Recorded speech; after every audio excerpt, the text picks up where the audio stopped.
Hello everyone, in this video, I will show you how to fix Battlefield 6 not working on Steam. First, let us verify the game files on Steam.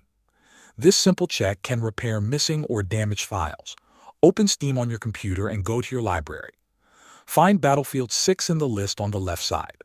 Right-click the game and select Properties. A new window will open. On the left, click Installed Files. Now select the option that says Verify Integrity of Game Files. Steam will now scan the game and replace any corrupted files. When the scan is complete, close the window and try launching the game again. For many users, this alone fixes the issue. If the game still does not launch and if you are using the NVIDIA app, follow these steps.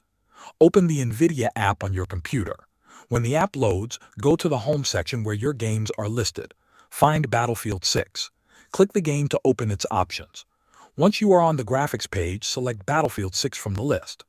After that, open the Program Settings section. Look for an option called Smooth Motion. If Smooth Motion is turned on, switch it off. This option can sometimes prevent the game from starting. Next, go to the Global Settings tab. You will see Smooth Motion listed here as well. If it is enabled, turn it off again. Once you have disabled smooth motion in both places, close the NVIDIA app and try launching Battlefield 6 one more time. For many NVIDIA users, this fixes the problem. Thanks for watching.